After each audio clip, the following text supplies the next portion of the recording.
অনেকের মনেই একটা প্রশ্ন আছে যে একবার যদি আমার ডায়াবেটিস হয়ে যায় তাহলে কি আমি সারা জীবনই ডায়াবেটিস রোগী?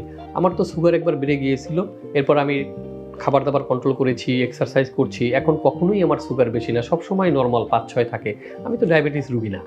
এখানে একটু আমি পরিষ্কার ধারণা দিচ্ছি। আপনার যদি কখনো ব্লাড টেস্টে আপনার চিকিৎসক নির্ধারণ করেন যে আপনি ডায়াবেটিক পেশেন্ট, তাহলে আপনি কিন্তু ডায়াবেটিক রোগী। এবং আপনার চিকিৎসক যখন আপনাকে লেবেল করবেন, যে ডায়াগনোসিস করবেন যে আপনি ডায়াবেটিক রোগী, তখন অবশ্যই তিনি রক্ত পরীক্ষার বিভিন্ন প্যারামিটার আছে সেগুলো দেখেই নির্ধারণ করবেন।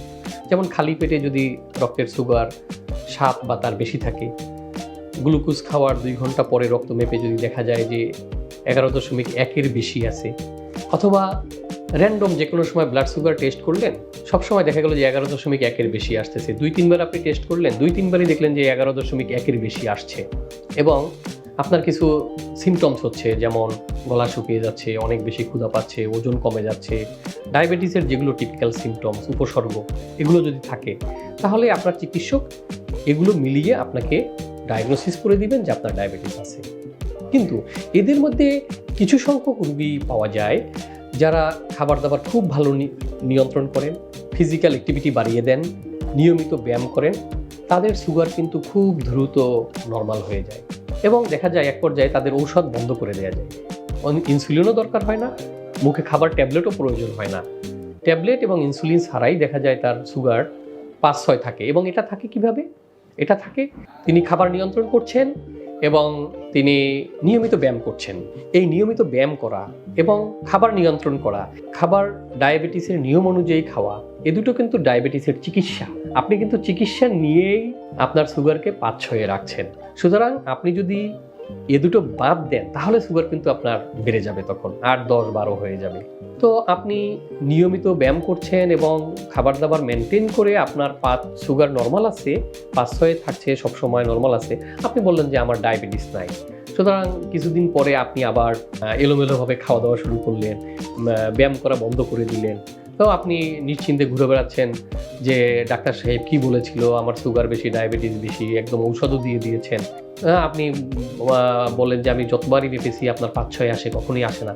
হঠাৎ করে ৬ মাস ৯ মাস পরে হঠাৎ করে একদিন দেখবেন আপনি অসুস্থ হয়ে পড়েছেন। আপনি কোথাও গিয়ে টেস্ট করালেন, আপনি দেখবেন যে আপনার সুগার ৩০ বা ২০, এরকম কিন্তু অবস্থা হবে। সুতরাং আপনার চিকিৎসক যদি আপনার উপসর্গ আপনার রক্ত পরীক্ষার মাধ্যমে নির্ধারণ করে দেন যে আপনার ডায়াবেটিস আছে, এবং পরবর্তীতে যদি দেখা যায় যে আপনি ঔষধ ছাড়াই খাবার দাবার নিয়ন্ত্রণ এবং ব্যায়ামের মাধ্যমে আপনার সুগার কন্ট্রোলে আছে, ৫-৬-এর ভিতরে আছে, আপনি কিন্তু মাথায় রাখবেন যে আপনি ডায়াবেটিস রোগী। কখনোই আপনার খাবার দাবার নিয়ন্ত্রণ বন্ধ করা যাবে না। খাবার আপনি ডায়াবেটিস রোগীদের মতো নিয়ম মেনে খাবেন এবং নিয়মিত ব্যায়াম করে যাবেন। এ দুটো কিন্তু ডায়াবেটিসের চিকিৎসা।